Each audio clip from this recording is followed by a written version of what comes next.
Halo, selamat siang. Mohon maaf, koneksi internet terputus.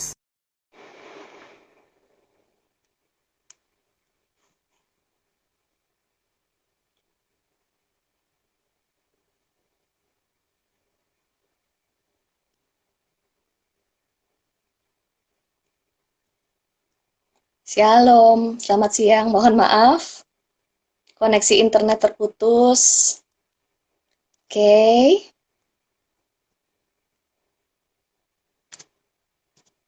yes. Kita menunggu Pak Alex dan Bu Heni untuk join. Shalom, mohon maaf, tadi koneksi internet terputus, jadi saya mengulang koneksi kembali.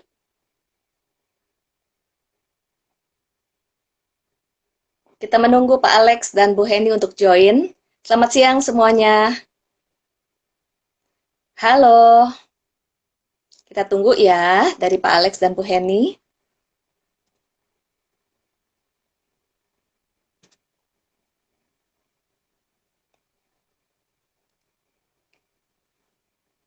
Saya menyapa Rivena. Yes, Halo, puji Tuhan. Halo Pak Alex, Bu Heni, mohon maaf. Ada koneksi internet yang kurang bagus di rumah saya. oh, Oke, ya puji Tuhan. oke. Iya, tadi Akhirnya bisa terputus-putus ya. bergabung. Ya, betul, Iya, betul, betul. oke. Puji Mohon Tuhan. maaf ya. Oke, Pak Alex dan Bu Heni jadi satu device ya. Iya, iya, karena tadi coba Ah, yang lain kok nggak sambung-sambung ya.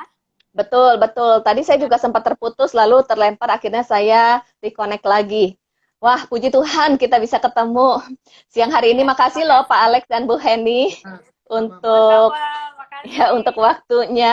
Kita sapa Iya, yuk teman-teman yang sudah bergabung siang hari ini. Ya, mungkin ada Ibu Selfie, halo. Jaden. Ya, Bu Heni mungkin mau menyapa? Yes.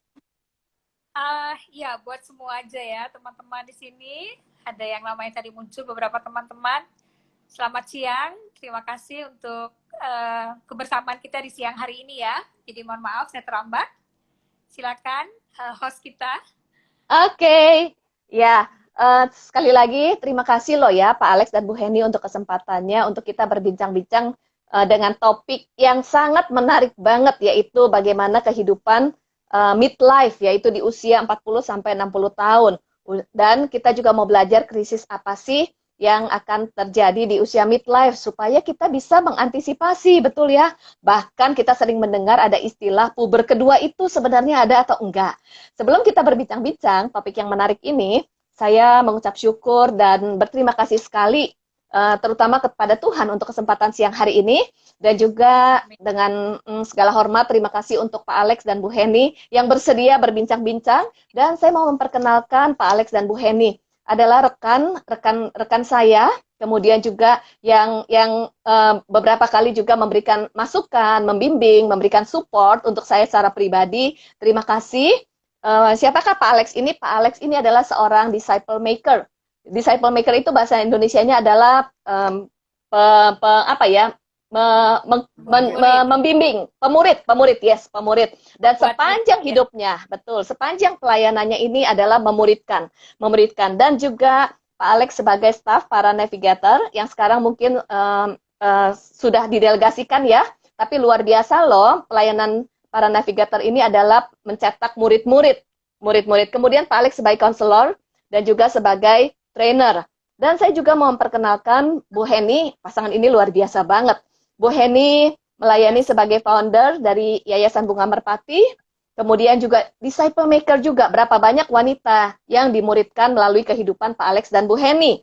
Kemudian juga sebagai konselor, sebagai uh, coach, sebagai trainer, dan ketua program CCLC ya Bu Heni ya. Oke, Iya, mungkin boleh jelaskan apa itu CCLC saat ini?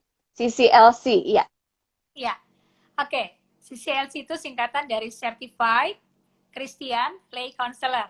Jadi kita Oke, memberi sertifikasi ke bagi para konselor awam ya. Jadi nanti silakan kita akan ada batch selanjutnya. Jadi silakan nanti rekan-rekan bisa menghubungi ya di Bunga Merpati ya. Ya, nanti oke. akan akan dijelaskan ya Ibu Ili ya. Oke, iya. Jadi Bunga Merpati mengadakan acara sertifikasi untuk konselor awam ya, sehingga apabila ada yang mau belajar bagaimana diperlengkapi dalam skill counseling, bisa nanti melihat Instagram dari Bunga Merpati, di mana foundernya adalah Ibu Heni Mamesa, dan kemudian ketua programnya adalah Ibu Heni. Dan khusus hari ini, apa yang kita akan bincang-bincangkan itu dari buku ini ya Bu Heni ya? Iya, iya. Yes, buku yang ditulis oleh Pak Alex dan Bu Heni. Saya sudah memiliki buku ini beberapa tahun yang lalu.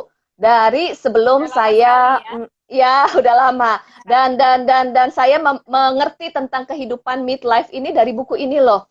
Dan waktu saya memasuki kehidupan midlife sangat memberkati sekali sehingga saya bisa antisipasi. Dan saya baru sadar ternyata pergolakan-pergolakan di usia midlife itu sebenarnya ada. Tapi kalau kita belajar lebih dulu, memahami dan mempersiapkan diri, kita bisa melakukan penyesuaian sehingga kita bisa menjalani kehidupan midlife ini dengan lebih bersukacita ya, bersukacita. Dan selain buku ini, ternyata akan ada seminar ya buat pasangan suami istri, bagaimana harmoni in midlife marriage. Mungkin Pak Alex atau Bu Hendy boleh sharingkan tentang acara yang akan diadakan dalam waktu dekat berhubungan dengan buku ini, dengan topik midlife, dan juga seminar yang akan diadakan. Silakan Pak Alex, Bu Henny, boleh sharingkan. Oke, baik. Jadi ya acara hari ini salah satunya kita ingin menjelaskan juga sebenarnya seminar ini sudah nggak tahu udah puluhan kali, mungkin ada orang-orang yang udah bosen juga ya. Nah, kebetulan bukunya sudah lama sekali ya, mungkin sekitar 10-12 tahun yang lalu, kita akan revisi. Nah, jadi pada acara seminar nanti, seminarnya free, hanya ganti uang buku saja gitu. Karena kami seminarnya free, ganti uang buku ya. Oke. Ya, uang buku dengan udah langsung dengan untuk di Jawa sudah langsung termasuk ongkir.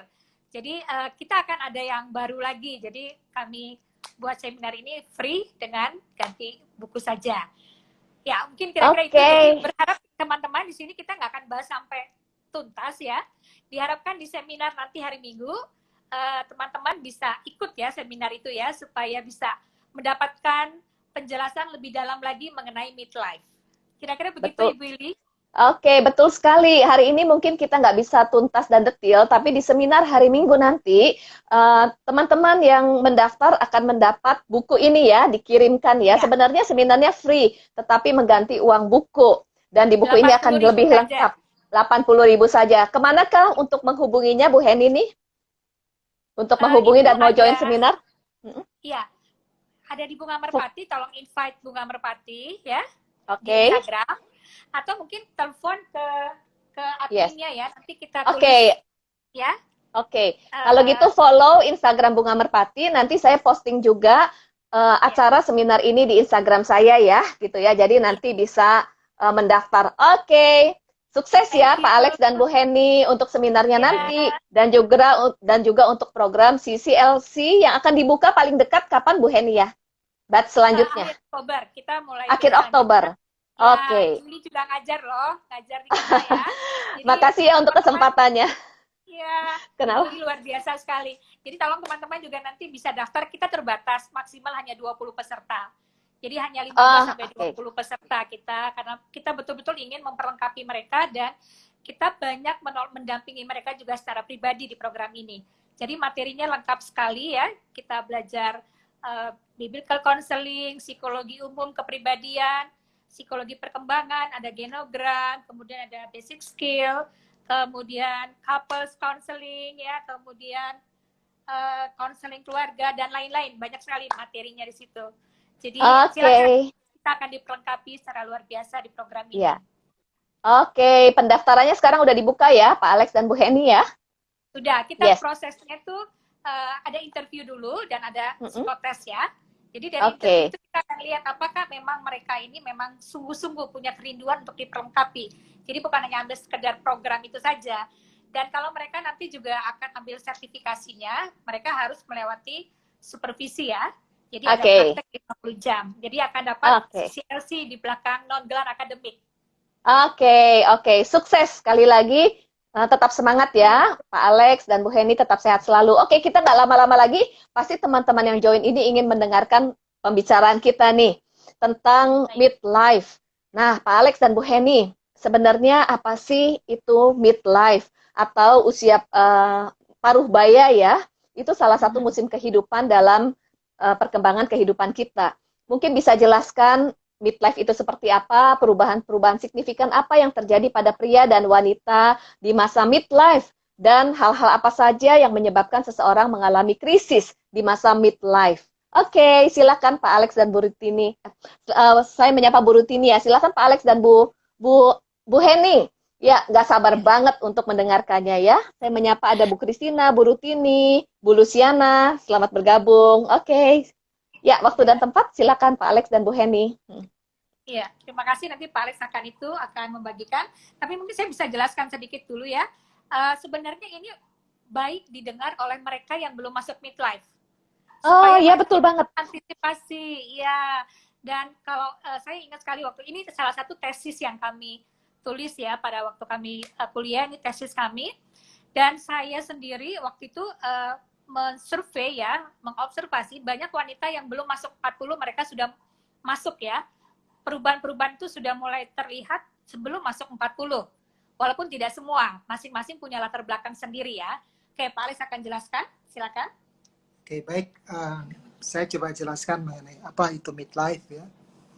Midlife itu adalah merupakan tahapan kehidupan di rentang usia menjelang 40 sampai 60 tahun ya. Yeah. Kira-kira itulah midlife ya. Artinya kita membahas satu tahapan kehidupan di usia 40 menjelang 40 sampai 60. Nah, yang istimewanya dibandingkan dengan rentang kehidupan-kehidupan yang lain, bahwa midlife itu syarat dengan pergumulan ya, syarat dengan perubahan-perubahan, dan seringkali dan tidak jarang membawa seseorang mengalami suatu krisis di dalam kehidupannya, atau yang sering kita kenal dengan midlife crisis ya. Jadi itu singkatnya mengenai midlife. Nah, kemudian kita coba lihat apa sih perubahan-perubahan yang terjadi sehingga membawa suatu dampak yang luar biasa dalam kehidupan seseorang di usia midlife ini. Nah, mungkin singkatnya saja ya, mungkin nanti di seminar itu akan lebih lengkap kami jelaskan. Tetapi pada intinya kalau dari pria adalah terjadi suatu perubahan yang cukup signifikan berkaitan dengan hormon pria, yaitu hormon testosteron ya. Di mana terjadi penurunan yang cukup drastis ya, hormon testosteron pada seorang pria, dan itu sangat berdampak luas ya, dan berdampak secara fisik ya, tubuhnya, staminanya, vitalitasnya seorang pria itu menurun drastis ya ketika hormon testosteron itu turun. Tetapi itu bukan saja berdampak secara fisik, tapi juga berdampak secara emosi ya. Itu karena itu berdampaknya luas sekali ya. Secara emosi, pria umumnya sulit untuk menerima realita itu, bahwa dia tidak muda lagi, dia tidak perkasa seperti yang dulu lagi ya. Jadi itulah yang perubahan yang menurut saya paling besar ya, di samping ada perubahan-perubahan yang lainnya dari seorang pria. Dan mungkin wanita, mungkin Ibu Heni bisa jelaskan apa perubahan yang signifikan dari seorang wanita di usia midlife. Ya, kalau wanita ya jelas ya sama ya dengan pria ya, fisik, dan yang paling terasa sebenarnya perubahan emosi ya. Nah, itu yang terjadi pada wanita. Kita tahu bahwa wanita juga mengalami perubahan hormonal ya. Nah, itu memang di rentang kalau kita lihat itu di rentang usia 40 sampai 55 itu yang paling rentan ya bagi wanita. Oke. Ya, itu usia karena kita akan masuk di masa menopause ya. Dan perubahan itu ya perubahan secara fisik kita tahu ya, banyak yang berubah dari fisik kita ya. Nah, kadang-kadang di sini banyak wanita nggak sadar dia pengen melakukan sesuatu tuh sama seperti usia sebelum masuk di midlife. Nah, tidak sadar bahwa sebenarnya dengan perubahan ini kita harusnya lebih wise ya. Tapi kita ingin melakukan sesuatu sama seperti usia kita belum masuk di midlife. Nah, perubahan fisik itu akan mempengaruhi emosi. Kalau kita capek, fisik kita capek, jelas itu emosi kita juga akan terpengaruh. Nah, padahal di usia ini emosi kita sendiri juga kan dengan perubahan hormonal itu kita rentan sekali terhadap tekanan-tekanan. Responnya wanita-wanita di midlife itu lebih sensitif, lebih mudah berespon yang negatif. Nah ini ya yang paling, kalau yang saya lihat ya dengan perjalanan kehidupan saya sendiri, begitupun juga dengan saya ngeliat orang-orang di sekitar saya, itu yang paling terasa sekali memang perubahan emosi. Oh, oke. Ya, Pak Alex, ya. Nah, saya lanjutkan tadi berkaitan pertanyaan tadi Ibu Yudi mengenai midlife crisis, gitu ya. Ya, silakan Pak. Jadi, bagaimana bisa terjadi midlife crisis itu adalah jika seseorang tidak bisa mengantisipasi perubahan-perubahan yang terjadi, ya, baik secara fisik dan secara emosi dan sosial dalam kehidupannya. Dia tidak bisa mengantisipasi itu, dia tidak bisa menyesuaikan diri dengan perubahan-perubahan yang ada, ya, dan tidak bisa menerima hal itu. Nah, itulah yang akan membawa dia ke dalam tahap midlife crisis. Itu akan terjadi satu krisis dalam kehidupannya. Kira-kira singkatnya begitu. Wow. Dan Ya. Dan memang tidak semua orang akan mengalami midlife crisis ini. Ya. Oh, oke. Dari data yang ada itu hanya sekitar 10-20% ya orang mengalami midlife crisis ini. Tetapi kalau itu tidak dijaga, tidak antisipasi, maka kita akan rentan terhadap krisis yang akan kita alami. Dan mungkin satu hal yang banyak silakan. Orang tidak sadar bahwa sebenarnya mereka mengalami perubahan, mereka denial. Nah, deny. Ya, sebenarnya semua mengalami perubahan, tapi ada yang mereka tidak mau, tidak menyadari atau tidak mau terima bahwa mereka sedang masuk di dalam perubahan ini. Nah, ini yang saya katakan, ini sebenarnya penting sekali untuk didengar sebelum mereka masuk di usia midlife, supaya mereka mengantisipasi. Karena kalau kita lihat midlife itu sangat sekali berpengaruh terhadap orang-orang di sekitarnya. Oke. Wow, makasih banget untuk penjelasannya. Jadi midlife ini adalah satu musim kehidupan di usia 40-60 tahun, di mana kita sudah tidak muda lagi, tapi belum tua. Jadi sebenarnya masa penyesuaian dari memasuki usia tua sebenarnya ya. Ini adalah usia midlife, parubaya. Dan pada saat di usia midlife ada perubahan pada fisik yang dipengaruhi juga oleh perubahan hormon. Perubahan fisik lalu juga perubahan hormon. Ada hormon-hormon yang berubah, lalu kondisi fisik tentunya tidak sekuat sebelumnya gitu ya. Betul. Jadi tadi Pak Alex menyebutkan bahwa pria juga perlu menyadari bahwa tidak seperkasa sebelumnya.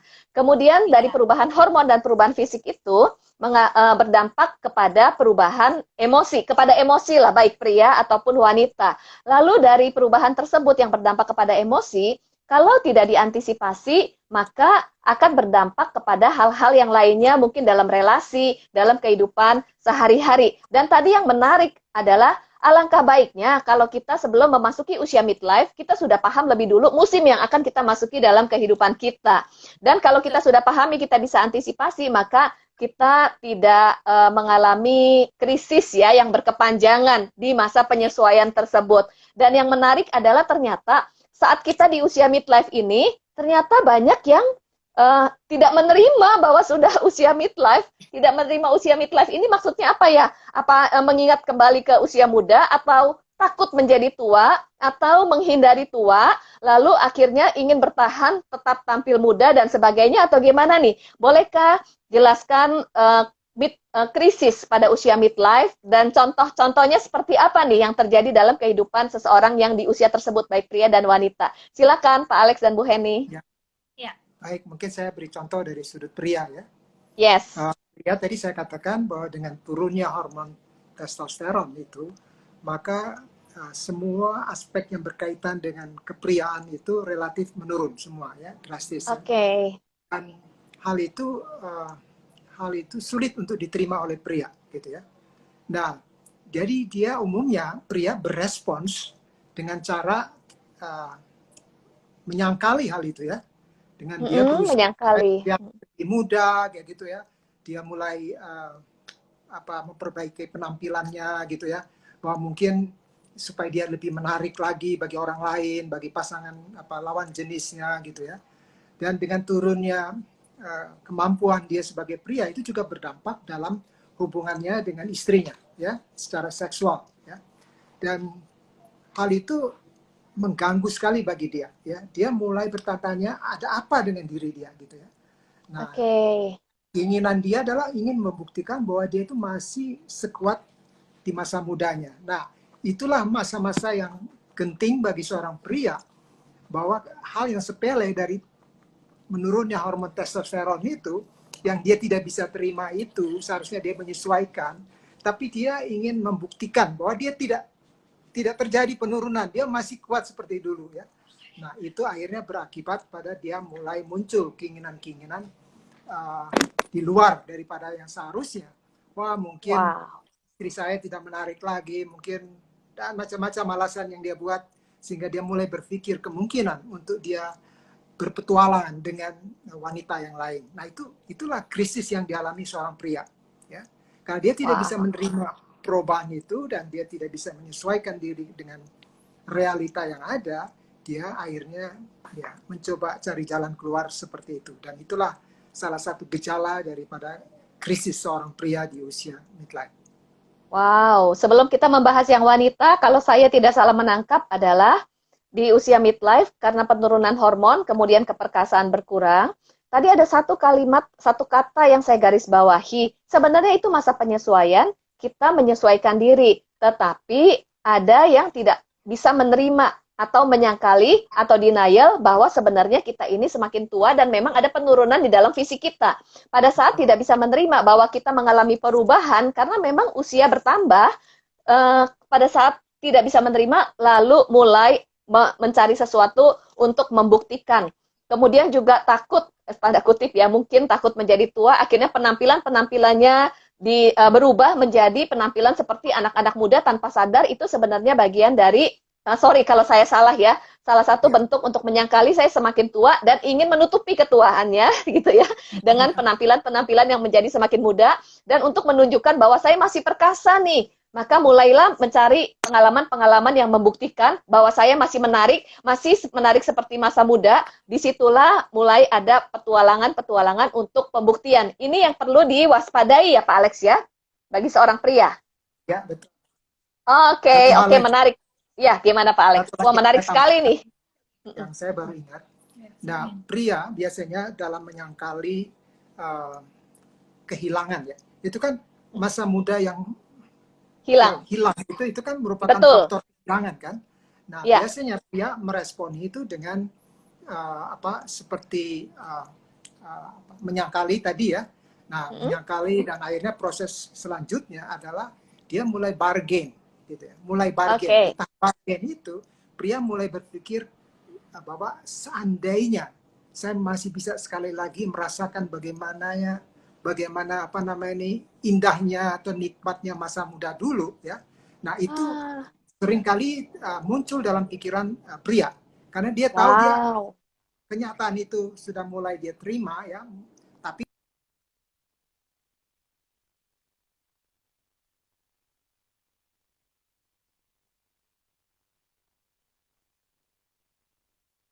halo?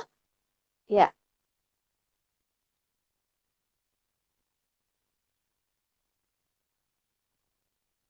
bisa merasakan lagi perasaan yang bergelora seperti dulu itu, ya. Nah, sikap inilah yang akhirnya membawa kepada langkah atau benih perselingkuhan. Wow. Oke.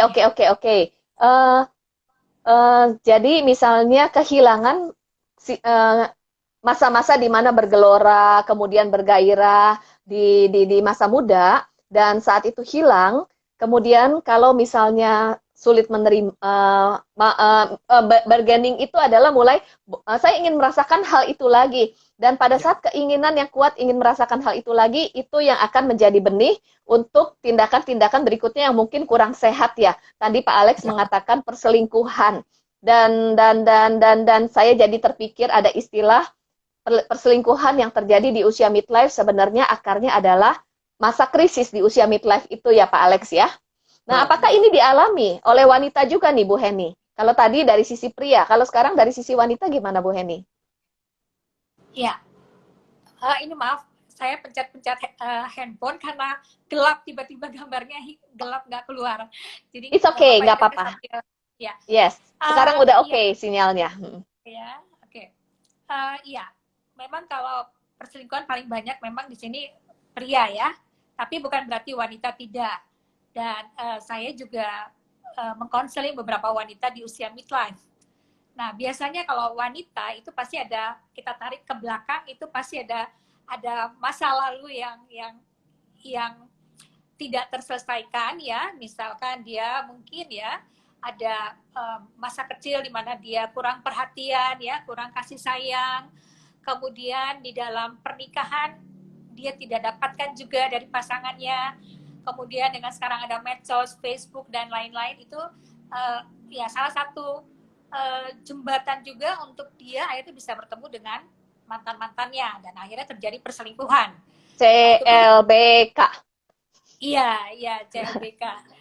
Nah, ya Cinta itu, lokasi lewat sosmed ya lokasinya. iya betul. Nah itu terpicunya di usia midlife. Wow, terpicunya usia midlife. Bolehkah tolong dijelaskan Bu Heni? Menarik sekali terpicunya di usia midlife.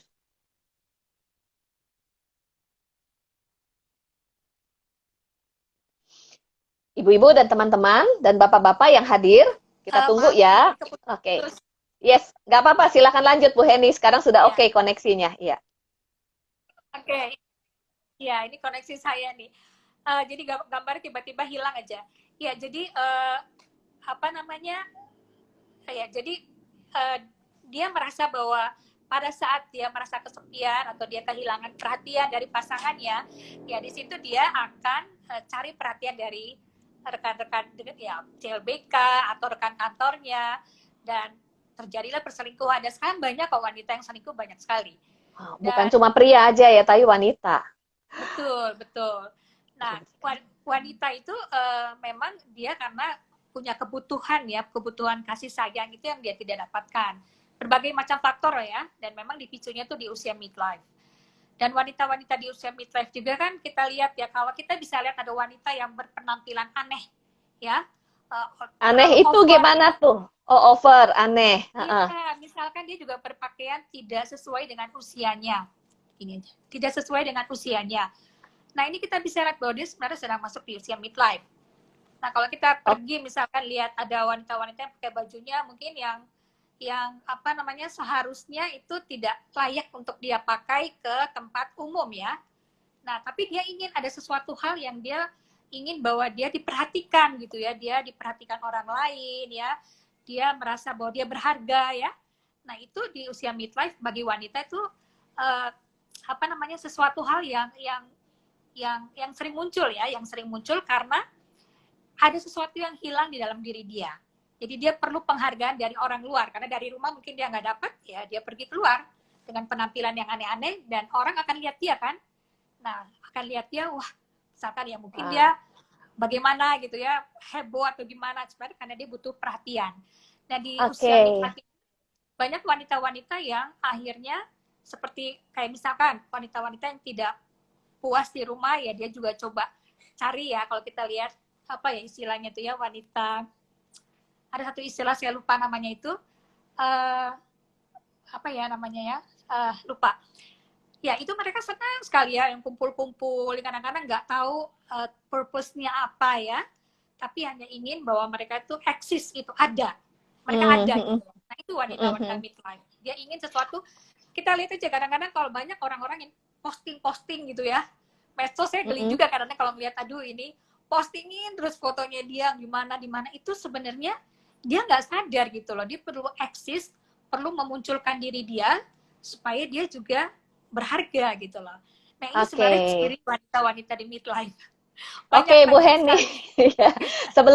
Sebelum lanjut, mungkin saya mau coba simpulkan bagaimana wanita di usia midlife ini mengalami krisis, ini terpengaruh dan terkoneksi dengan bagaimana wanita itu di masa kecilnya. Oke, sosialita. Oke, wanita. Betul itu sosialita maksudnya. Makasih Bu Elsia yang menuliskan sosialita, Ibu Petrianatri sosialita. Oke, saya simpulkan wanita di usia midlife yang mengalami krisis ini tidak terlepas dari bagaimana pengalaman masa lalunya yang mungkin kesepian, kurang penghargaan dari orang tua, atau mungkin konflik-konflik sebelumnya di masa pernikahan dengan suami yang tidak terselesaikan. Lalu di usia midlife, pada saat mulai ada penyesuaian, misalnya mulai menopause, kemudian penampilan juga mulai keriput dan berkerut, wow, saya ini nggak menarik lagi. Kemudian karena istilahnya denial, sulit menerima bahwa memang saya ini sudah semakin tua, ada perubahan dalam diri saya, tidak seperti yang dulu.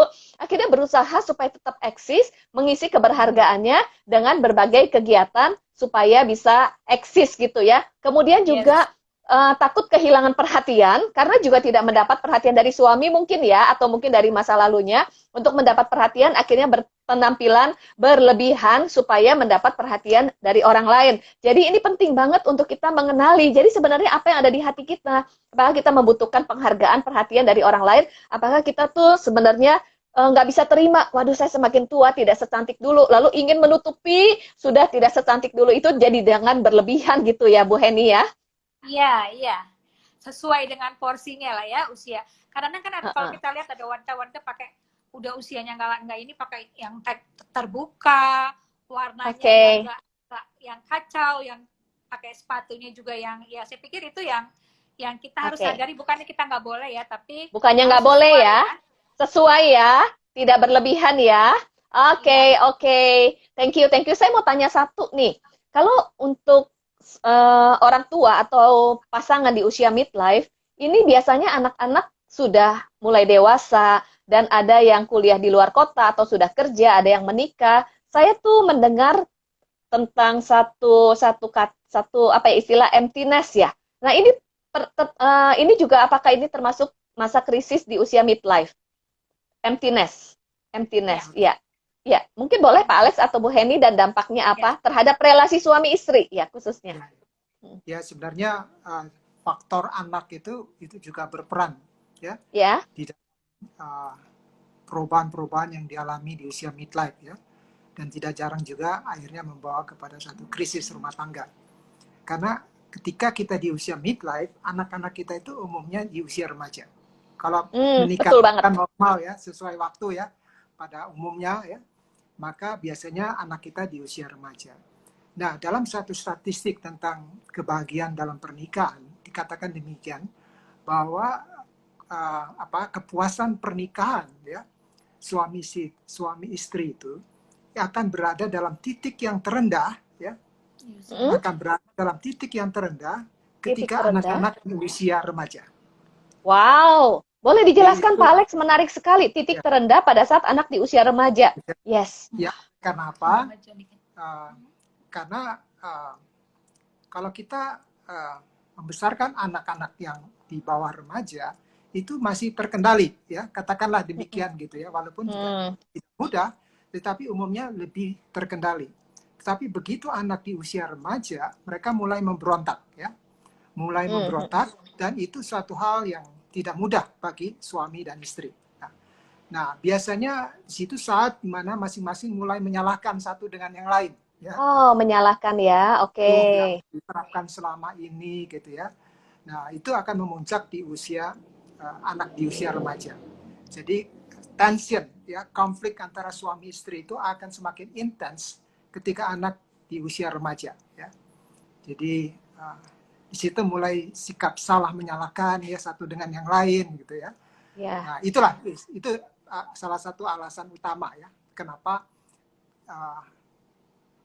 ya itu pengalaman kami juga ya, itu penuh dengan ketegangan ketika anak di usia remaja itu ya, karena kita harus menghadapi anak kita, pemberontakan mereka, terus kita juga kadang-kadang harus refleksi diri kita sendiri, kita harus belajar untuk sepakat suami istri satu suara dan lain-lain, itu tidak mudah ya.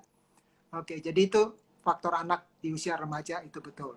Tetapi ketika anak-anak mulai melepaskan diri mereka ya, entah mereka harus sekolah di tempat yang jauh atau mereka sudah mulai bekerja, nah itulah saat dimana suami istri mengalami yang disebut emptiness, kekosongan ya. Nah, kenapa ini terjadi? Kenapa ini terjadi?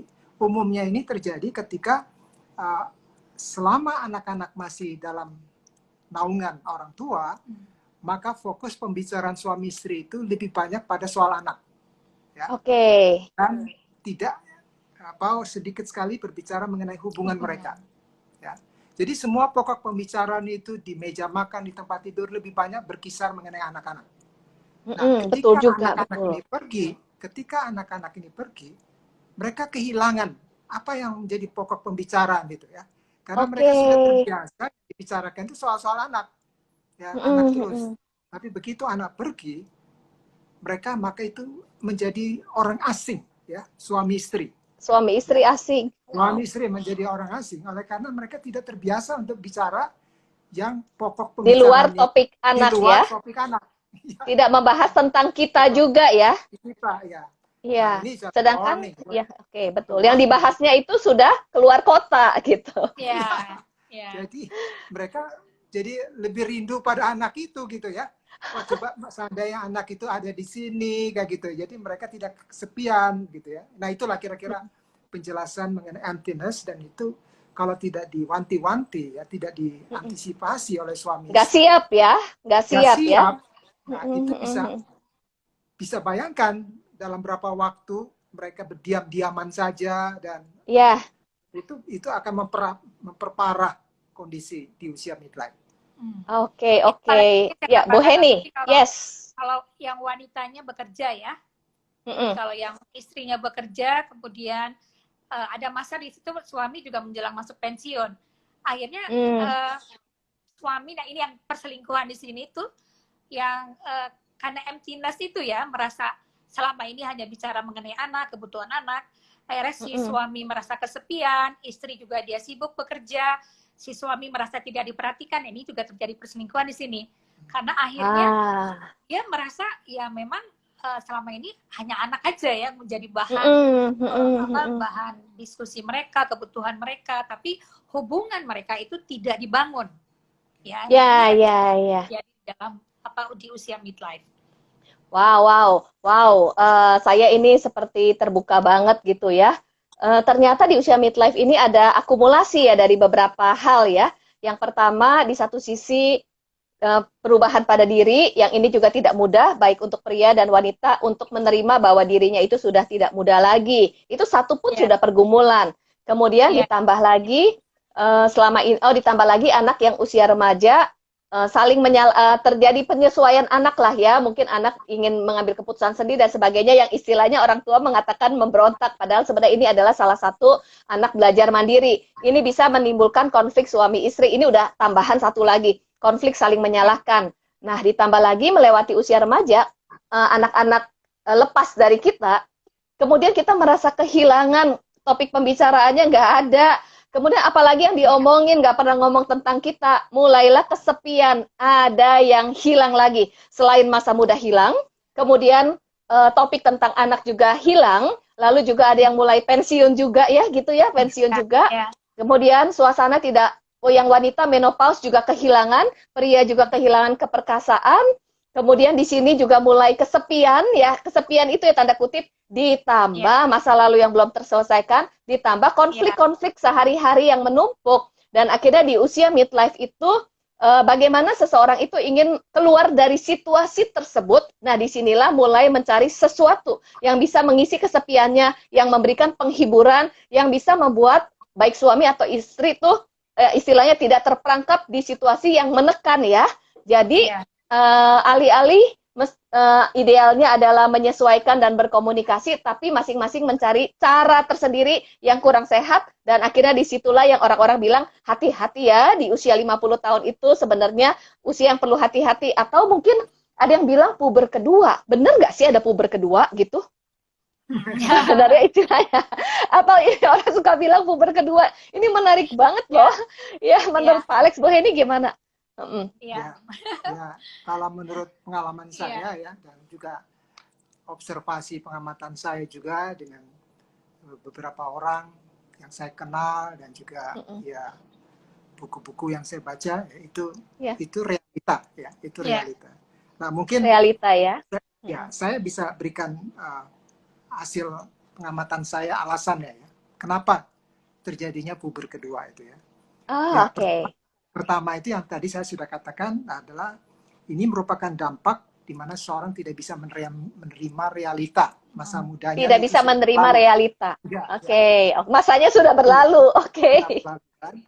Nah, mungkin saya tambahkan begini ya. Nah, berkaitan dengan hal itu. Ini menarik dari hasil penelitian ya. Kenapa pria itu sangat antusias di usia midlife itu untuk membangun hubungan dengan wanita yang bukan istrinya. Wow, kenapa tuh, Pak? Wah, Ini hasil dari, wanita-wanita tolong dengarkan ya. Dan juga pria-pria tolong dengarkan. ini Coba. hasil dari suatu penelitian ya. Tadi saya Ya. sudah katakan bahwa hormon testosteron pria itu kan menurun. Ya. Nah, tetapi ketika dipelajari bahwa pria-pria yang membangun hubungan dengan wanita lain ya selain istrinya itu memicu kadar testosteronnya untuk naik. Wah, Nah, I see. Oke, Pak. Itu sebabnya dia sangat bergairah ya. Jadi itu sebabnya kalau lihat wanita pria midlife jatuh cinta itu persis sekali anak remaja jatuh cinta.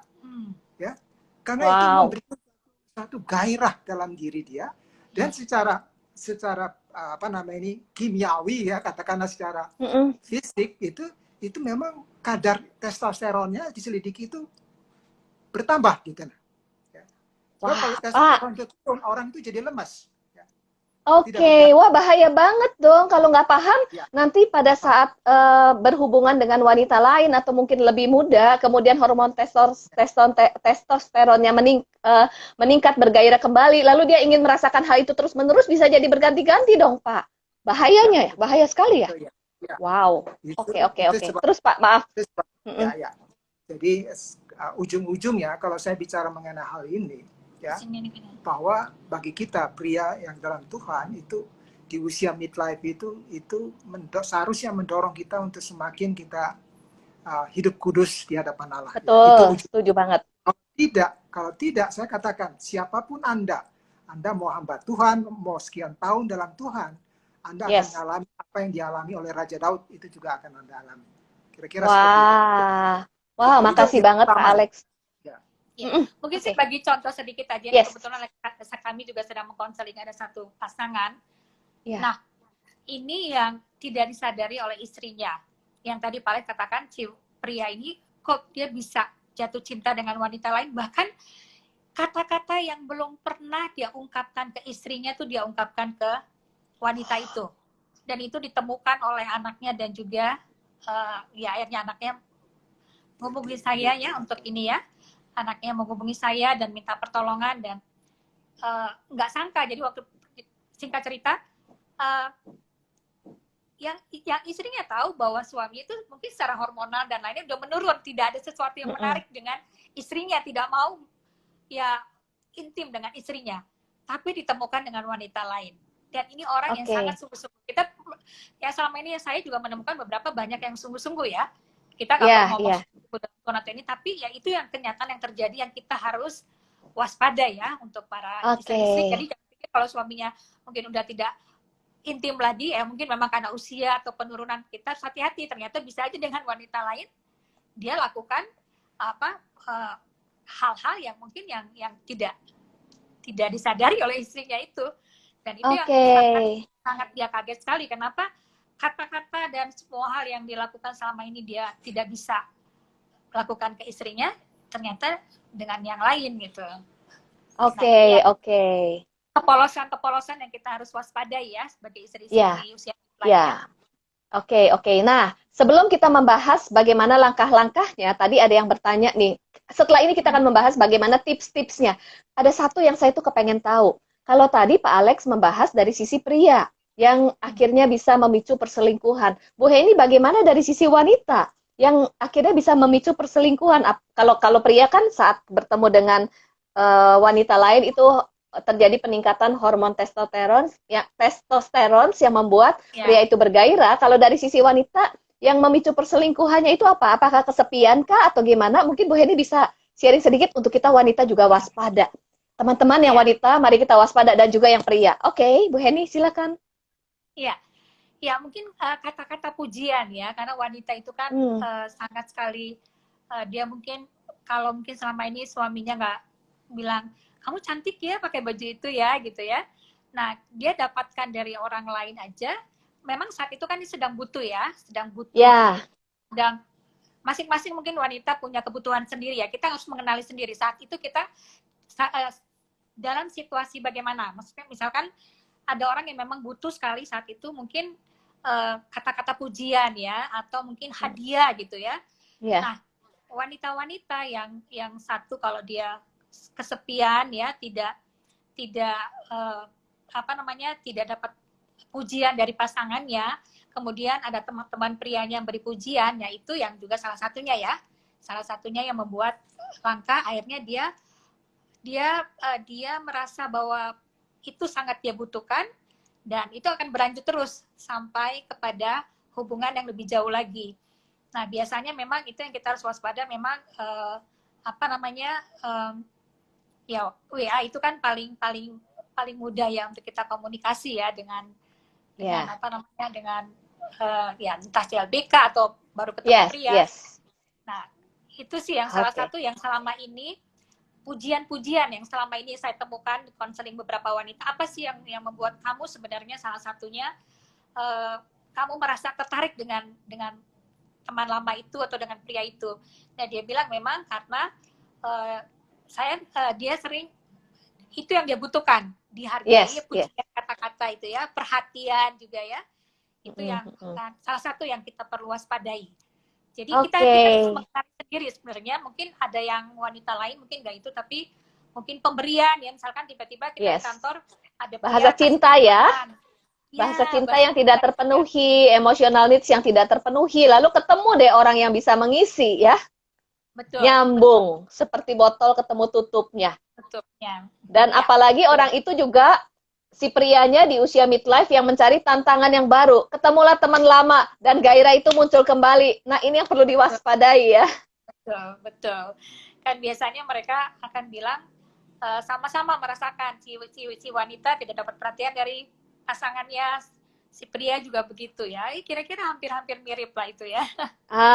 Oke. Ditambah udah kesepian, nggak ada anak-anak di rumah pula lagi dan nggak bisa bicara tentang kita. Ketemu orang yang baru yang dibahas tentang kita, gimana nggak bergairah lagi pada saat bergairah kembali, nggak bisa lepas dan disitulah muncul ya benih-benih perselingkuhan. Wah, saya terkaget-kaget nih.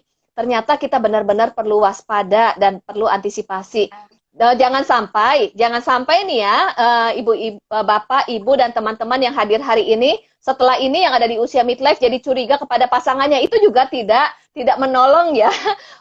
Kita perlu antisipasi tapi bukan mencurigai gitu. Sekarang nih, yang bagian penting ada pertanyaan juga, bagaimana suami istri tips-tipsnya bisa survive melewati gejolak yang terjadi di masa midlife, mencegah hal-hal yang tidak diinginkan itu terjadi, dan supaya sesuai dengan buku ini ada harmoni di in midlife marriage, supaya kita tetap bisa harmonis. Mungkin Pak Alex dan Bu Heni, kita ingin belajar Pak Alex dan Bu Heni yang sudah menjalani dan melewati ini. Yuk, ibu-ibu, bapak-bapak dan teman-teman, kita mendengarkan dengan seksama tips-tips dari Pak Alex dan Bu Heni. Silakan. Kita bahas yang praktis dan intinya saja, ini panjang juga ini ya. Intinya boleh. Karena nanti kalau mau mendengar lebih detail adalah ikuti seminar di hari Minggu ya, dan baca dari buku ini. Silakan. Ini ada beberapa pertanyaan tadi, jadi pertanyaannya gimana kita jawab nanti di seminar hari Minggu ya. Yes, pertanyaannya. Pertanyaannya dijawab seminar hari Minggu. Sekarang kita dengarkan tips-tips praktis yang membekali kita semuanya nih. Baik yang sudah di usia midlife ataupun yang belum, penting banget karena kalau belum memasuki usia midlife kita bisa belajar. Wow, itu pembekalan banget. Silakan. Waktu dan tempat kepada Pak Alex dan Bu Heni. Kasih. Yang pertama itu kita harus menyadari ya dan menerima perubahan-perubahan yang terjadi ya. Menyadari dan menerima perubahan. Itu penting sekali. Karena ada orang di usia midlife seperti saya, pengalaman saya waktu di usia midlife itu banyak orang topik ini termasuk baru ya di zamannya saya gitu ya, ketika saya midlife. Jadi tidak banyak saya bisa mendapat nasihat, tapi saya bersyukur di zaman sekarang Itu seminar-seminar ini dan buku-buku juga banyak yang bisa kita pelajari ya. Lihat di Google juga kita bisa belajar. Dan itu penting sekali. Ketika saya menyadari, oh ini yang terjadi, itu lebih menolong bagi saya untuk menerima. Saya tidak merasa aneh dengan diri saya gitu. Saya Aneh tidak dengan merasa saya diri ini ya. orang, ya, saya merasa kok sepertinya saya ini kok kurang beriman atau orang yang jahat sekali rupanya saya ini gitu-gitu seperti kayak gitu ya. Nah, itu oleh karena dia tidak menyadari tentang fakta perubahan yang terjadi ya. Jadi menyadari dan menerima dan belajar untuk menyesuaikan dengan semua perubahan yang ada ya. Dan hal penting, satu tips saja yang terakhir saya bisa berikan, kita harus ingat bahwa saya dan pasangan saya itu dalam proses sedang berubah. Berubah itu akan terus berubah ya. Oleh sebab itu, jangan pernah berpikir take for granted ya terhadap pasangan saya di usia midlife. Itu penting sekali ya. Nah, kenapa ini penting ya? Karena seringkali orang berpikir take for granted. Itu maksudnya, wah suami saya nggak mungkin lah berselingkuh lah, dia sudah dalam Tuhan. Semua kami kok oke-oke saja gitu ya. Kami harmonis kok kayak gitu. Saya bilang tidak ada yang bisa beri jaminan gitu ya. Oh, tidak ada yang bisa beri jaminan ya. Ya, betul. Jadi artinya tips ini kita harus belajar untuk terbuka, belajar untuk bertanya. Kalau ada suatu pertanyaan dalam diri kita, kalau ada suatu keraguan, jangan kita coba sembunyikan gitu. Kita seperti wah takut tersinggung pasangan kita kalau saya tanyakan seperti itu ya. Nah, kalau misalkan sudah tidak berhubungan lagi berapa lama ya sebagai suami istri, sudah biasa kah, ini kan juga sudah tua kita. Ya, jangan berpikir seperti kayak gitu ya. Oke. Itu maksud saya ya. Jadi kita harus ingat kita ini sedang berubah. Artinya saya yang dulu 10 tahun yang lalu belum tentu sama gitu dengan saya yang sekarang. Begitu juga pasangan saya gitu ya. Jadi itu yang poin yang penting ya. Saya rasa itu dari saya, tipsnya saya. Wow, makasih Pak Alex. Dari Bu Heni gimana Bu Heni ya? Bagaimana survive di usia midlife? Apa tips-tipsnya? Oke. Tips-tipsnya ya kalau buat wanita ya. Ya, tadi yang pertama bahwa kita yang sama mungkin dengan Pak Alex ya, kita perlu belajar menyadari ya, terbuka dan menyadari dan menerima bahwa terjadi perubahan. Itu yang pertama ya. Kemudian langkahnya di usia midlife ini apa sebenarnya yang bisa kita lakukan? Kita harus punya purpose dalam hidup ini. Memang wanita itu sangat sekali rentan dengan emosi ya. Kita hari ini misalkan kayak saya tuh waktu panjang sekali di usia midlife saya itu, dan saya kalau bangun pagi saya coba berusaha untuk betul-betul saya refleksi dengan Tuhan.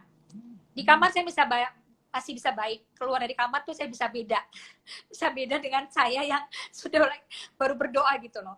Nah ini kita jangan merasa bersalah, terus kita bangkit terus untuk terus kita mengatasi emosi kita, karena wanita tuh yang paling terasa adalah emosi, karena kan kita dengan penurunan hormon itu, tekanan itu mudah sekali membuat kita rentan, membuat kita kadang-kadang merasa mengasihani diri kita sendiri. Nah, jadi itu bagaimana saya pada saat di usia midlife ini saya harus punya purpose yang jelas yaitu bagaimana saya menggunakan waktu hidup saya ini sungguh-sungguh untuk Tuhan.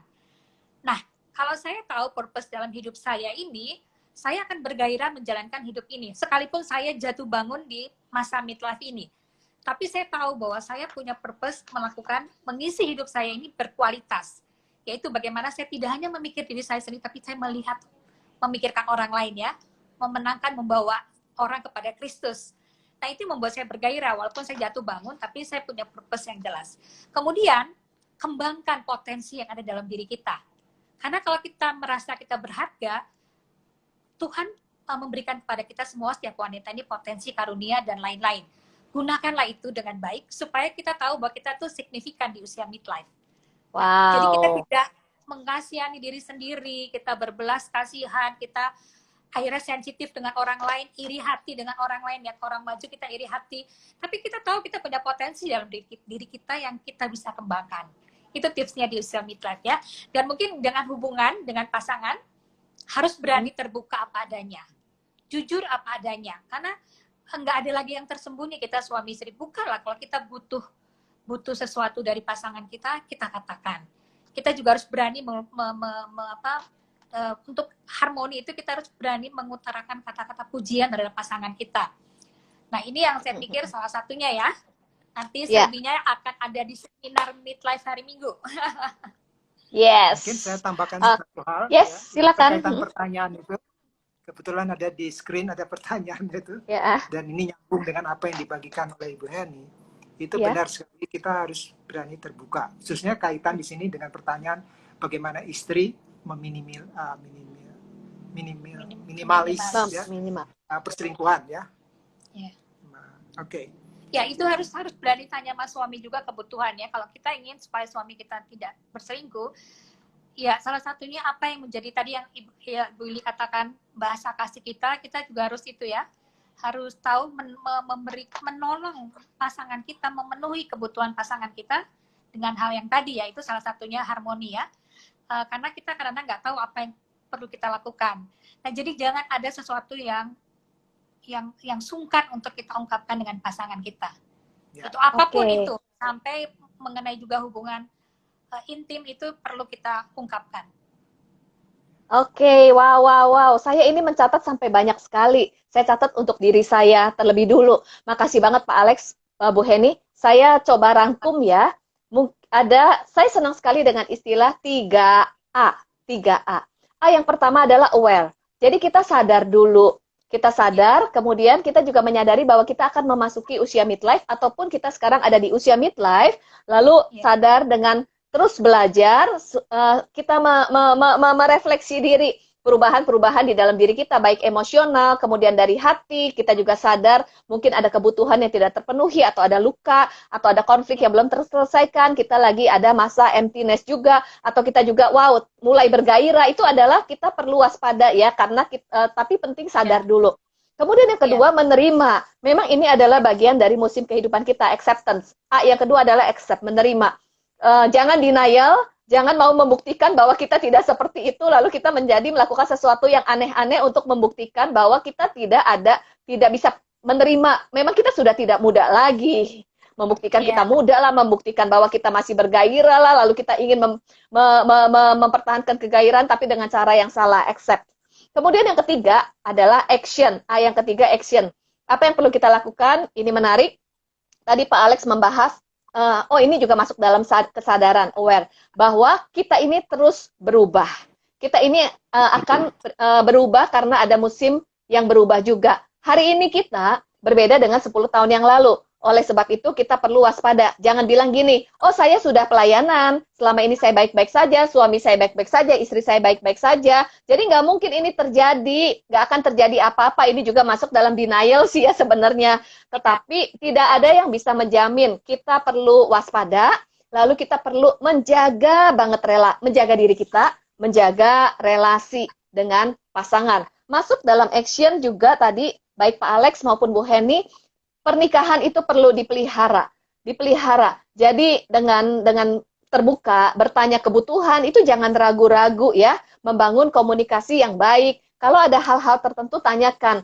Bukan curiga, tetapi tanyakan dengan asertif ya, bukan menyalahkan, dan jangan sampai jadi konflik. Keterbukaan itu penting banget, komunikasi penting. Detailnya nanti di seminar ya, lebih detail lagi di seminar. Lalu juga ada hal yang menarik adalah kita mengenali banget potensi dalam diri kita. Apa yang sudah Tuhan taruh, keunikan dan potensi. Baik pria dan wanita ada potensi. Lalu selain potensi, ada tujuan hidup. Karena di dalam setiap musim kehidupan kita, itu ada tujuan Tuhan dalam hidup kita. Dan Tuhan mau memakai setiap potensi untuk kita bisa menjadi berkat bagi orang lain ya. Seperti Pak Alex, Bu Heni. Sampai hari ini pun terus melayani dan menjadi berkat. Saat kita ingin rindu menjadi berkat, fokus kita jadi tidak mengasihani diri sendiri. Kemudian ada hal-hal yang kita bisa lakukan yang berguna. Betul ya, tujuan hidup itu penting. Saya mau tanya sekali lagi yang terakhir, komunitas itu penting nggak komunitas? Dan terus belajar itu penting nggak? Pak Alex, Bu Heni, komunitas. Itu penting sekali. Sangat Kita penting. perlu supporting system ya. Jadi community Support itu system ya. Itu penting sekali ya. Itu sangat mendukung bagi kami juga. Kami ada komunitas yang juga. Ya, mendukung ya. Accountability juga ya. Accountability. Oke, wow, menarik. Sangat menarik. Komunitas yang safe, yang aman, untuk kita bisa saling Iya. sharing, berbagi di masa pergumulan tapi yang aman. Kemudian juga untuk Iya. ada partner untuk akuntabilitas kita ya, saling menjaga satu dengan yang lain. Jangan pernah sendiri. Yes, itu Betul. sebabnya Iya. Bapak Ibu dan teman-teman milikilah komunitas yang membangun ya. Dan terus juga belajar. Wow, menarik sekali nih. Nah, tanpa terasa Iya. kita sudah 1 jam nih, Pak Alex dan Bu Heni. Kemudian, Iya. dan tentunya masih banyak yang akan dibahas untuk Bapak Ibu dan teman-teman yang mau lebih mendetil lagi. Ini akan dibahas di seminar hari Minggu yang diadakan oleh Yayasan Bunga Merpati. Nanti infonya bisa melihat dari Instagram Bunga Merpati ataupun Instagram saya. Di seminar tersebut akan mendapatkan, peserta yang mendaftar akan mendapatkan buku. Dan jawabannya ini lengkap banget. Buku ini ditulis oleh Pak Alex dan Bu Heni. Sukses ya untuk seminarnya ya. Kemudian mungkin sebagai penutup kalimat terakhir. Nomor teleponnya, yes, udah ada Bu Heni nomor teleponnya. Silahkan disebutkan. Bunga Merpati ya, 08177 08177 022 1963. Oke, saya ulang 08177 022 1963 untuk informasi seminar dan juga informasi CCLC ya, sertifikasi untuk konselor awam yang akan diadakan bulan Oktober. Oke, sebagai penutup nih. Oke, makasih sebagai penutup. Pak Alex atau Bu Heni mau sampaikan satu kalimat sebelum kita mengucapkan sampai jumpa kepada Bapak, Ibu, dan teman-teman yang hadir berinteraksi dengan kita pada siang hari ini. Saya ingin menutup dengan satu kesimpulan mengenai arti midlife itu sendiri, ya, atau midlife crisis itu.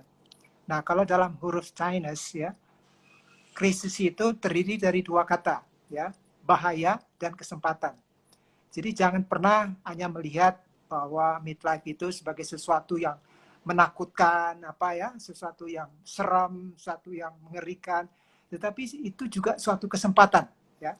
Jadi itu yang saya alami, itu yang saya tahu bahwa midlife itu banyak sekali kesempatan yang Tuhan berikan untuk kita bertumbuh, ya. Semakin mengenal Tuhan, semakin mengenal diri kita, semakin mengenal potensi kita, dan semakin mengenal apa rencana Tuhan bagi masa depan kita. Itu saja yang ingin saya bagikan.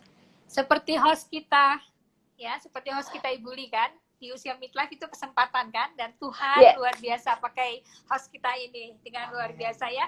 Jadi harus seperti itu, ya Bapak Ibu ya, kita harus maju dan harus bangkit di usia midlife. Dan harus bisa beresin itu yang tadi ya, yang kalau ada masa lalu, hal-hal yang belum dibereskan itu, karena itu yang salah satu jembatan untuk membuat kita jatuh. Ya, amin, amin. Ya. Amin, makasih. Krisis itu juga merupakan sebuah kesempatan ya. Yuk, tetap semangat. Makasih banyak Pak Alex, Bu Heni untuk tips-tipsnya, untuk sharingnya. Kita semua pasti diberkati. Sukses selalu dan tetap sehat selalu ya. Dan juga untuk Bapak, Ibu, dan teman-teman yang hadir, sukses selalu, tetap semangat. Yuk, marilah kita terus bertumbuh. Untuk apa? Untuk menjadi berkat dan untuk memuliakan nama Tuhan. Hidup itu adalah anugerah. Bagaimana kita mengisinya itu adalah pilihan kita. Sekali lagi, sampai jumpa ya. Juga untuk Bapak, Ibu, teman-teman bisa berjumpa kembali dengan Pak Alex dan Bu Heni di hari Minggu di seminar yang diadakan. Oke, saya tutup. Sekali lagi Tuhan Yesus memberkati Pak Alex, Bu Heni, dan Bapak, Ibu, dan teman-teman semuanya. Bye. Saya tutup ya. Tuhan berkati. Tunggu hari Minggu ya. Terima kasih. Oke, Tuhan berkati.